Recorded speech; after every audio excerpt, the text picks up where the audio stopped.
بسم اللہ الرحمن الرحیم۔ السلام علیکم دوستو، آج 8واں روزہ ہے اور 8ویں روزے کے حساب سے آج حدیث مبارکہ 8ویں ہے۔ فرمان مصطفیٰ صلی اللہ علیہ وسلم ہے، جس کے پاس میرا ذکر ہو اور وہ مجھ پر درود پاک نہ پڑھے تو لوگوں میں وہ کنجوس ترین شخص ہے۔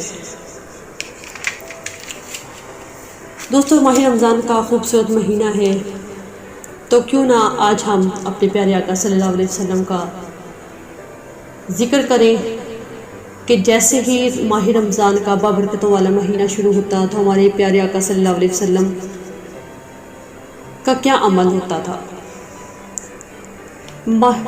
دوستو، ماہ رمضان میں ہمیں اللہ عز و جل کی خوب عبادت کرنی چاہیے، ہر وہ کام کرنا چاہیے جس میں اللہ عز و جل کے محبوب صلی اللہ علیہ وسلم کی رضا ہو۔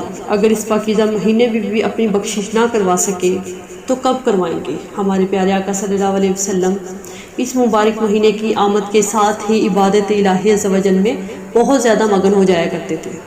چنانچہ ام مومنین حضرت سیدنا عائشہ صدیقہ رضی اللہ تعالیٰ عنہ فرماتی ہیں، جب ماہ رمضان آتا تو میرے سرتاج صاحب معراج صلی اللہ علیہ وسلم اللہ عز و جل کی عبادت کے لیے کمر بستہ ہو جاتے اور سارا مہینہ اپنے بستر منور پر تشریف نہ لاتے۔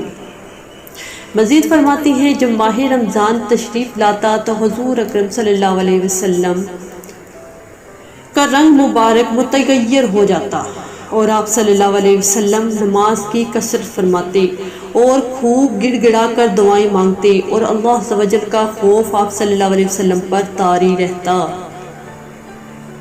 دوستو، اس ماہ مبارک میں خوب صدقہ خیرات کرنا بھی سنت ہے۔ چنانچہ سیدنا عبداللہ ابن عباس رضی اللہ تعالیٰ عنہ فرماتے ہیں، جب ماہ رمضان آتا تو سرکار مدینہ صلی اللہ علیہ وسلم ہر قیدی کو رہا کر دیتے اور ہر سائل کو عطا فرماتے۔ سیدنا عبداللہ ابن عباس رضی اللہ تعالیٰ فرماتے ہیں، رسول صلی اللہ علیہ وسلم لوگوں میں سب سے بڑھ کر سخی ہیں اور سخاوت کا دریا سب سے زیادہ اس وقت جوش پہ ہوتا جب رمضان میں آپ صلی اللہ علیہ وسلم سے جبریل امین علیہ السلام ملاقات کے لیے حاضر ہوتے۔ جبریل امین علیہ السلام رمضان مبارک کی ہر رات میں ملاقات کے لیے حاضر ہوتے اور رسول کریم صلی اللہ علیہ وسلم ان کے ساتھ قرآن عظیم کا دور فرماتے۔ پس رسول اللہ صلی اللہ علیہ وسلم تیز چلنے والی ہوا سے بھی زیادہ خیر کے معاملے میں سخاوت فرماتے۔ ہاتھ اٹھا کر ایک ٹکڑا اے کریم، ہاتھ اٹھا کر ایک ٹکڑا اے کریم، ہے سخی کے مال میں حقدار ہم، ہے سخی کے مال میں حقدار ہم۔ صلو علی الحبیب صلی اللہ تعالیٰ علی محمد صلی اللہ علیہ وآلہ وسلم۔ دوستو، یہ تھی خوبصورت حدیث، خوبصورت رمضان مبارک کے فضائل، نور رمضان، نور قرآن جو ہمارے پیارے آقا صلی اللہ علیہ وسلم پر نازل ہوا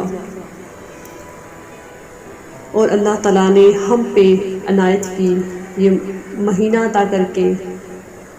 امید ہے سب اس مہینے میں عبادتوں میں مشغول ہوں گے، خوب بہاریں لوٹ رہے ہوں گے اور ان بہاروں میں ہمیں بھی اپنی دعاؤں میں یاد رکھے گا۔ اپنا خیال رکھے گا۔ اللہ حافظ۔